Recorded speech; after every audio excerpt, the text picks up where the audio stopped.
인천에서 서영고 대학 가기 프로젝트 최강시카이와 함께하는 최강입시연구소. 안녕하세요, 김 소장입니다. 안녕하십니까, 한원장입니다. 드디어 올해 2022년 이민년 호랑이 해가 왔습니다. 저희 최강스카이 채널 영상을 봐주시는 학부모님들 및 학생 여러분들에게 우선은 새해 복 많이 받으시라는 말씀 드리면서 올해도 각자 원하시는 결과를 꼭 성취하시기를 진심으로 기원드린다는 점, 이 말씀 먼저 드리고 싶었습니다.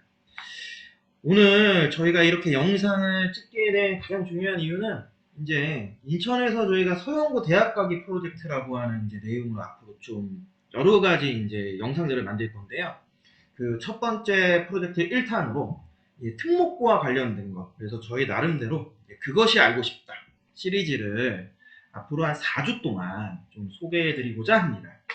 오늘은 그 첫 화로 인천 진상과학고에 대한 이야기를 해볼까 하는데요.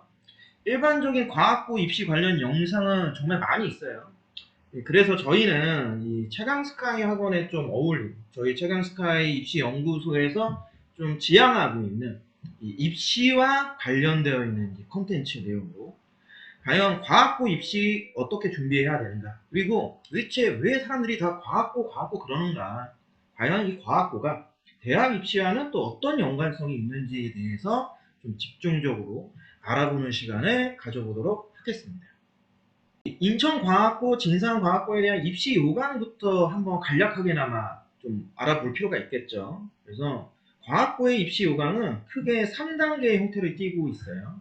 간단하게나마 좀 정리해서 말씀을 드리면, 우선 인천과학고, 진상과학고 입시는 보시다시피 동일한 방식을 취하고 있습니다. 모집 인원도 두 학교당 80명 모집을 하고 있고, 1단계에서는 서류평가와 내신 성적을 반영하고 있습니다. 그 중에서 이 내신 성적의 반영 비율은 1학년 1학기부터 3학년 1학기까지 수학과 과학의 성적만을 반영하는데요. 정확히 말씀드리면 1학년 자유학년제를 제외하고 2학년 1학기부터 3학년 1학기까지의 성적이 1차적으로 반영이 됩니다. 그리고 나서 3단계에서 추가 서류 단계에서 마지막 3학년 2학기 성적까지 반영해서 전체적으로는 총 4개 학기의 수학과 과학의 내신 성적을 반영한다는 점. 이후에 2단계에서의 출석 면담을 통해서 1단계에서의 서류 내용에 대해서 검증하고 재확인하는 과정을 거치고요. 그 이후 최종판이죠. 이 마지막 3단계 창의 인성 면접에서는 인천과학고 같은 경우에는 작년부터 이 문항이 좀 바뀌었어요. 그래서 수학과 과학에 대한 공통 문항을 출제하고 있고요. 창의 융합형으로 수학과 과학을 합친 문항으로 각각의 영역보다는 종합적 역량을 판단하는 구술 면접을 진행하고 있습니다. 이와 반대로 진상과학고는 수학과 과학에서 중등교과 수준의 문항 정도로 질문을 하는데요. 단답형 답변 형태를 이루고 있어서 각 영역에 대한 학업 역량을 판단하는 구술 면접을 진행한다. 그러니까 이 부분이 아마도 인천과학고와 진상과학고의 입시에서의 가장 큰 차이점이 아닌가 싶습니다.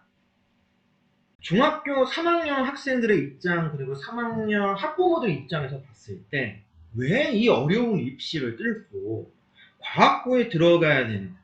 그 가장 큰 이유는 아무래도 이른바 최근 대학 입시의 경향성에서 과학고가 가지고 있는 위치가 매우 높다고 봐야 되는데, 우선 과학고 같은 경우에 최상위권 대학 진학에 매우 유리하다는 것은 이미 다들 알고 계세요.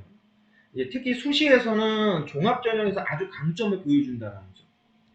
자, 과학고는 일단 교과 전형을 활용할 수가 없어요.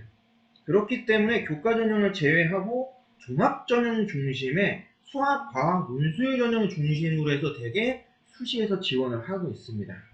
자, 그러면 여기서 이제 하나 궁금한 게 있죠. 보니까 왜 수능은 빠졌지? 라고 생각하실 수도 있는데, 이 과학고 학생들 같은 경우에 수능은 이 학교 교육과정상 학습하기가 너무 어려워요. 그렇기 때문에 대부분 수능은 실제로 활용하지 않고 있어요. 그러니까 그러다 보니까 종합 혹은 논술에서마저도 수능 차지를 거의 잘 활용하지 않고 있다는 점.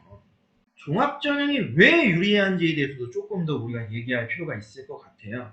그 부분에서 우선 우리가 주목해서 봐야 되는 건 일반적인 과학고의 교육 과정을 보면 좀 더 왜 이 학교들이 종합전형에 더 유리한가를 알 수 있는데 1학년부터의 과정 한번 보시면 알다시피 수학과 과학에 대한 일반 교과 과정을 2학년 과정까지를 1학년에 다 끝내야 됩니다. 예를 들면 수학에서는 미적분까지를 거의 끝내야 되고 과학 같은 경우에도 일반적으로 물화생지라고 하는 2학년 때 배우는 최소 물 원, 투, 최소 문화생지의 원까지는 거의 끝내는 과정으로 이루어져 있기 때문에 굉장히 스피드하게 교육 과정을 가지고 있어요. 그러다 보니까 솔직히 이거 하기도 굉장히 벅차다. 그리고 2학년부터는 이 과학 교과 과정이 거의 대다수가 실험 중심, 그리고 전공별 전문성 평가 과정이라고 해서 실험, 연구, 논문에 집중해서 학교 생활을 하게 되어 있습니다. 자, 그러다 보니까 실제로 생활 기록부 기재 내용을 보면 누가 봐도 과학고 학생이다 라는 걸 알 수 있을 정도로 양과 질이 압도적으로 좋아요. 자, 3학년 같은 경우에는 소위 얘기하는 AP 과정이라고 하는 대학 선의수 과정으로 이루어져 있는데요. 요 내용까지도 만약에 세특과 세부 특기 내용하고 창의적 체험 활동에 기재가 되면 서류 평가로는 학생의 학업 역량, 계열 적합성, 발전 가능성이라고 하는 이 가장 중요한 3대 요소에서 일반고 아니면 자사고도 따라갈 수가 없다. 그런 부분에서 종합전형에서는 압도적으로 유리하다고 얘기할 수 있겠죠. 그런데 이런 전형이 있는데 불구하고 뭐하러 다른 전형을 활용을 하느냐. 이것도 하나 있고 지금 보시면 알다시피 수능에서는 할 수 없는 교육과정입니다. 그래서 실제로 과학고에 갔을 때 수능을 거의 할 수가 없습니다.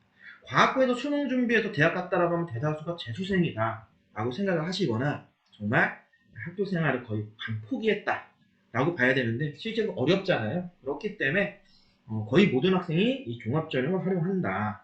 이렇게 좀 이해를 하시면 좋지 않을까 싶어요.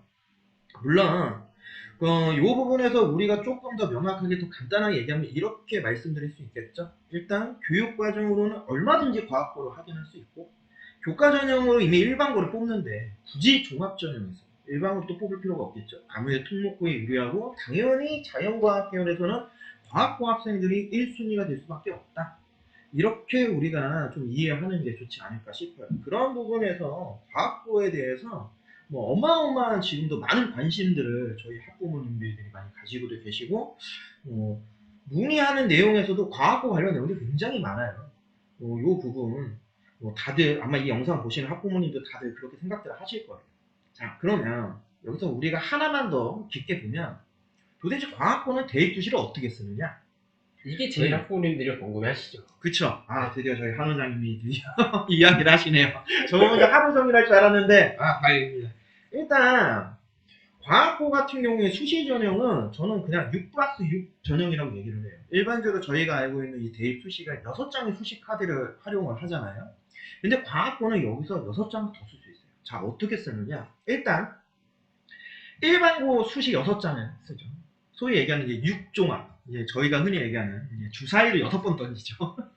그래서 서울대, 연세대, 고려대, 한양대, 서강대, 성균관대 정도의 라인들을 쓰는데 요거 조금만 더 자세히 말씀을 드리면 대다수의 과학고 학생들은 이렇게 지원 전략을 짜요. 일단 서울대는 일반 종합전, 그리고 고려대는 계열 적합형, 그리고 한양대 일반 종합 중심. 요 세 장은 거의 필수로들 다들 집어넣고 나머지 세 장들을 가지고 서강, 성균관대에 중앙대나 경희대까지 쓰는 친구들도 있어요. 그러면 이제 학교가 하나 빠졌죠? 연세대? 그럼 연세대는 왜 안 쓰느냐? 왜 얘기를 안 해? 연세대는 왜 얘기를 안 했느냐? 연세대 종합에 수능 최저가 있어요. 그래서 대다수의 특성화고 학생들이 연세대 수능 최저를 굳이 맞출 필요가 없다고 한다면 연세대는 과감히 버리는 경향이 되게 크다. 이 친구들 입장에서 솔직히 연세대가 아주 메리트 있는 학교는 아니에요. 왜냐면 서울대가 목표로 보니까. 자, 여기에 다들 들어보셨죠? 바로 과학고 학생들이 가장 좋아하는 카이스트라고 하는 학교, 즉 요 이공계 특성화 대학들을 또 지원하죠. 여기에서는 6개 대학들이 대표적으로 있죠. 이제 카이스트가 있고 디지스트, 유니스트, 지스트, 그리고 포항공대, 그리고 한국에너지공대라는 한정공대. 이제 올해 생겼죠. 제가 여기서 궁금한 점이 있는데 6+6이라고 하셨잖아요. 보통 학부모님들이나 학생들이 알고 있기로는 수시는 6장의 카드라고 알고 있잖아요. 네. 그럼 이 플러스 6이라는 거는 그 6장이 포함되지 않는 학교들인가요? 그렇죠. 이공계 특성화 대학들은 이 일반 수시 6장 카드에 들어가지 않습니다. 그러니까 추가로 더 넣을 수 있다는 거죠. 그러면 일반계 고등학교에서 최상위층 학생들은 이 학교를 써도 된다는 소리네요. 도전은 해볼 수 있다. 네, 지원 가능합니다. 지원 전형 요강에도 들어있고, 다만 일반고 학생들을 뽑는 인원들이 정해져 있어요.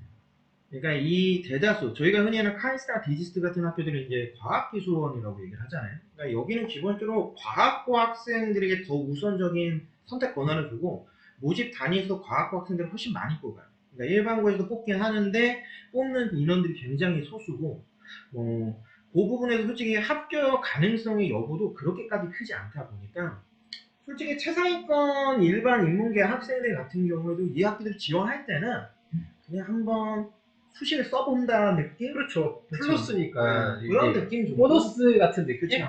근데 많이들 선택하진 않아요. 그 최상위권 학생들. 네. 아는 학생들 정도. 왜냐면은 이 학교들이 또 종합전형에서 보는 방향이 저희가 일반적인 대학에서 보는 종합전형 방향과 또 틀린 부분들이 있기 때문에 일반고에서 그렇게 많이 권장도 하지도 않고. 그래서 쓸 수는 있으나 실제로 많이 활용을 하지 않는다.